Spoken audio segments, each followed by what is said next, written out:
If you ask Londoners where human trafficking happens, they might say overseas, they might say Mexico, New York, or even Toronto. But the truth is it's happening right here in London. Welcome to Newsmakers. I'm Christine Teleski. On this week's show, we're taking a closer look at London's sex trade. I'll be talking one-on-one with a local woman who was lured into a life of drugs, sex, and abuse. I'll also be joined here on the panel by some of the people who are working hard to liberate victims and protect others from falling into the same trap. And we want to hear from you. 519-672-1313 is the number to call with your questions and comments. But first, I had the opportunity to sit down with Stacey, a former sex trade worker who was kind and brave enough to share her story. Here's what she had to say. So Stacey, what I think is so compelling about your story is that the way it started out, you were married, you were successful, you were a homeowner, you were financially independent, but somehow you ended up struggling with alcohol, with drugs, with abuse, with homelessness, and with prostitution. Tell me a little bit about how that happened. Okay, I think the first and most important thing to say is I was all of those things, but I was also human. And it makes anybody vulnerable to coercion or manipulation or especially people who want to believe in love, because you're raised to believe that, oh, the knight in shining armor is going to come along, and I really did think that he did.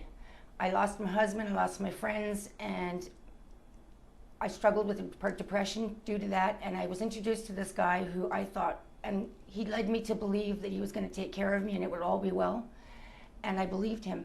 I was very vulnerable at the time and needed him. I needed someone to help me, and unbeknownst to me, he had ulterior motives. What was the lowest point for you? Ironically enough, there was a lot of trauma and a lot of serious ugliness, but the lowest point for me was when I lost my mother's ashes. That was my lowest point. I could handle everything else, but I considered myself the keeper, the safekeeper of her, and then when that was gone, I had nothing left. Nothing. How bad did it actually get before you were able to sort of turn things around and get yourself out of that situation? Well, I was locked in a house. All the doors were taken off, so I couldn't hide.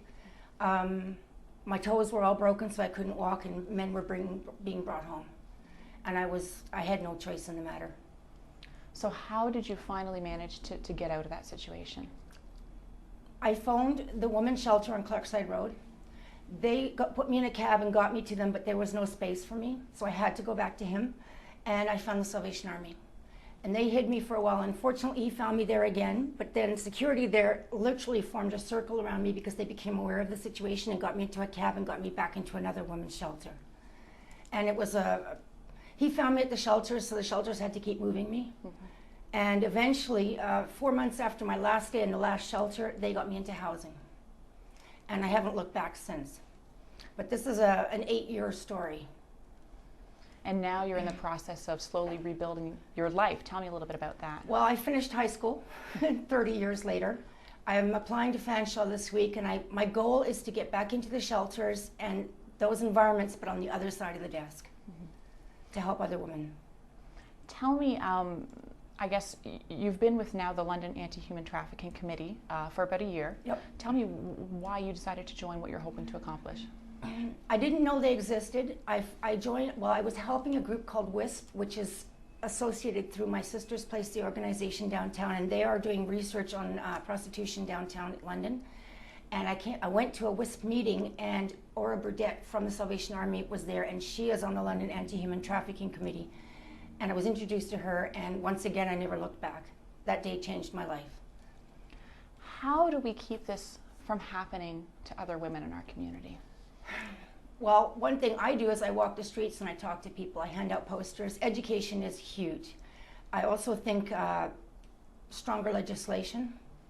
And I know a lot of people aren't going to agree with me on this one, but I don't think that legalizing prostitution should happen, because it then enables the perpetrators, i.e. the men, the traffickers, to act with impunity.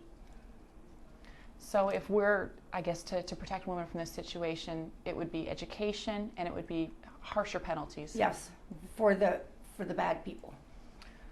Not for the women. No, because I also work at the John, help talk to the men at the John School, and I say to these men, I may have even been the one to solicit you, but when someone is putting themselves in that position, it's without a choice. I call it rape with permission. So yeah, we need to educate and stop these people from behaving in this manner. Absolutely. If there's any other women watching out there that may be in a similar situation to what you were in, do you have a message you'd like to get out to them? Yeah, get a hold of us. We're there. We want to help you. Please don't hesitate. Pick up the phone. Even if you're not ready to leave, pick up the phone, call somebody and talk to us. It's the London Anti-Human Trafficking Committee at the Salvation Army, but you can call LOC, London Abused Women's Centre. You can call any of the shelters. They're educated. They know what they're doing. Please, please get yourself out. Thank you so much, Stacey. I appreciate it so much. Thank you. All right, now we're going to take a quick break, but when we come back, we're going to be talking more with our panel about how a woman like Stacey can end up being a victim of human trafficking. Stay tuned. Sure, it's not something that I've necessarily thought too much about, but I think that it's happening. It's been happening for as long as civilization has existed. It's the oldest job, they say, right? And it's not an ideal at all, the way it's happening, right? It's not safe at all for the women, for the sex workers. So yeah, for sure, I would be interested in hearing about some alternatives to the current underground system, absolutely.